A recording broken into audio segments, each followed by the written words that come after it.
I never imagined I'd become a target of the Homeowners Association president. But then again, I never expected someone like Diane Walters to have so much control over our peaceful little suburb. Most people in the neighborhood called her Karen behind her back, a nickname that fit her perfectly, considering her constant need to speak to the manager about everything. When I first moved into Oakage Estates 6 months ago, I thought I'd found the perfect place to enjoy my retirement. I couldn't have known that the HOA would soon become the bane of my existence. And it all started with a bird bath. Yes, you heard that right.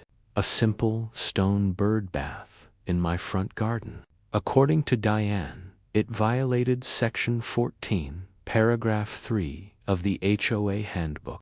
No outdoor decorative elements exceeding 18 in height without prior written approval.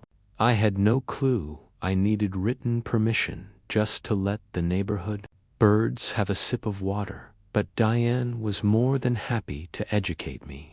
I came home one afternoon to find a bright yellow violation notice taped to my front door like a badge of shame. When I confronted her about it, she smiled that tight, sugary smile of hers and said, "Mr. Reynolds, we take our community standards very seriously here." Her perfectly highlighted blonde bob didn't move an inch as she tilted her head with that smug, condescending grace. "Perhaps you should have read the full handbook before installing unauthorized fixtures." So I did what any reasonable man would do. I removed the bird bath. I thought that would be the end of it. I was wrong. Over the next few months, Diane seemed determined to make my life miserable.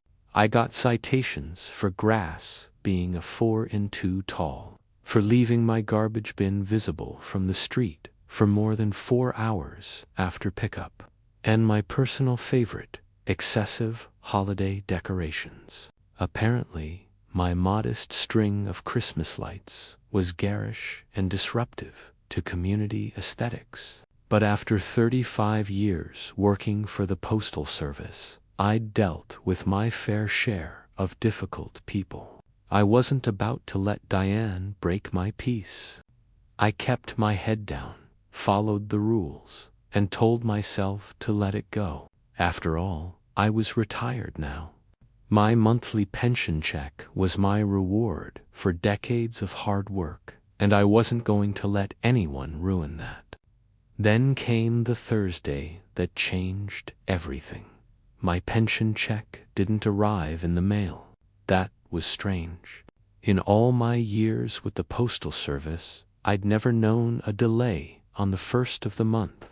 I figured maybe there was a hiccup, so I waited another day. But Friday came and went. Still no check. That's when I started to worry. I called the pension office. The representative on the other end confirmed it had been mailed on schedule. "It should have arrived by now, Mr. Reynolds," she said. "I can initiate a trace if you'd like." I agreed immediately. They started the process, but I knew it would take days, maybe even weeks. Meanwhile, bills were piling up, and my checking account was running dry. As I sat by the kitchen table, trying to figure out which payments I could postpone, I happened to glance out the window, and there she was, Diane Walters, strutting up to Mrs. Garcia's house across the street, clipboard in hand, violation notice, ready to strike. There was something about the smug rhythm of her walk that made my stomach twist. The next morning, my neighbor Tom stopped by. "Hey Jeff," he said, leaning on my fence. "Did you hear? My wife saw Diane taking mail out of people's boxes last week." I blinked. "Taking mail? You sure?" "Yeah," she thought. Maybe Diane was just picking up misdelivered letters, but it looked weird. She said Diane was moving house to house, like she was on a route. A chill ran down my spine. "Did your wife notice which houses she stopped at?" I asked. "Not exactly, but she said she started from the corner. Your house would have been on her path." That's when everything clicked. If Diane really had been taking mail, maybe that's where my pension check had gone. I decided to find out the truth. I called Mike, an old buddy from my postal days who still worked as a carrier in our area. "Mike," I said, "I need a favor. Can you tell me what time you'll be dropping mail here tomorrow, and hold any official-looking envelopes so I can pick them up myself?" Mike didn't even hesitate.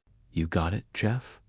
The next day, I sat by my front window, waiting. Sure enough, about 10 minutes after Mike finished his route, I saw her, Diane Walters, marching down the sidewalk with that same self-satisfied strut, pausing at every mailbox like she owned the street. And that's when I knew whatever was happening, this time I'd catch her in the act. When Diane reached my mailbox, she did a quick glance around to make sure no one was watching. Then, with the precision of a practice thief, she opened the box and began rifling through my mail. I hit record on my phone, zooming in through the blinds, just as she pulled out an envelope that looked exactly like one from my credit union and slipped it right into her designer purse. My hands clenched. My heart was pounding, but I forced myself to stay calm. This wasn't just another HOA infraction. This was mail theft, a federal crime. I immediately called Mike. "Mike, she did it. I got her on camera," I said. His voice turned serious. "That's bad, Jeff. I'll notify the Postal Inspection Service right away. They don't play around with mail theft." 2 days later, I got a call from Postal Inspector Sarah Martinez. Her tone was calm, but direct. "Mr. Reynolds, we reviewed your video. It's clear that Ms. Walters may have taken not only your pension check, but also mail from several neighbors. We'd like your cooperation in setting up a sting operation." I agreed without hesitation. The plan was simple but airtight. The pension office would issue a replacement check, this time fitted with a discreet tracking device.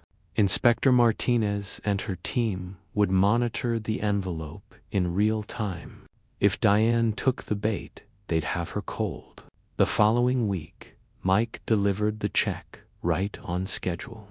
I saw him through the window, giving me a subtle nod before slipping it into my mailbox. And then the waiting began. An hour later, Diane's silver SUV rolled up across the street. She got out, phone in hand, pretending to snap pictures of my lawn, probably documenting violations, as she liked to say. But I could see her eyes darting to my mailbox. After a quick glance around, she walked over casually as if on routine business. Then, without hesitation, she opened it, grabbed my mail, and stuffed the envelope into her handbag, along with a few others. That's when it happened. A plain gray van pulled up quietly to the curb. 2 individuals stepped out, flashing badges. "M. Walters," one of them called. "I'm Postal Inspector Martinez.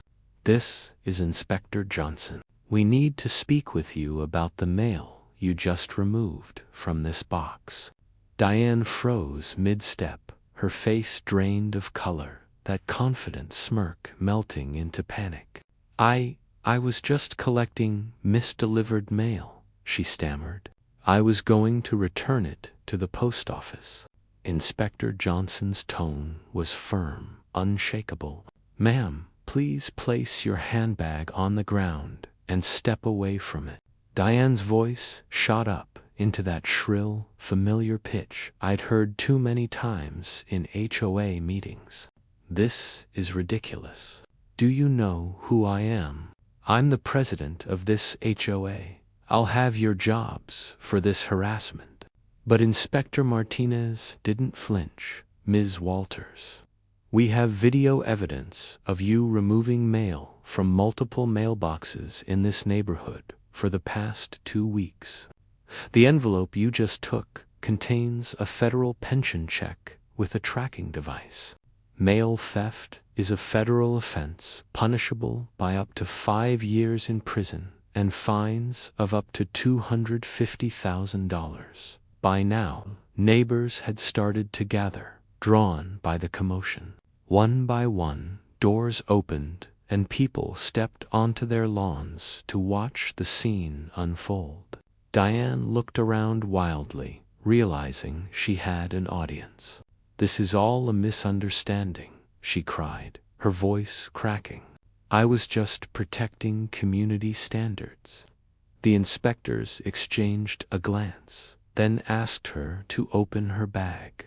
Inside were not only my pension check, but dozens of other letters and envelopes, credit card bills, bank statements, utility notices, even a child's birthday card. The evidence was undeniable. As Inspector Johnson placed the cuffs on her wrists and read her rights, Dion's composure completely shattered. The mighty HOA president, the self-proclaimed enforcer of neighborhood order, was being led away in front of everyone she once ruled over. And I'll admit, I felt a mix of satisfaction and sadness watching it happen.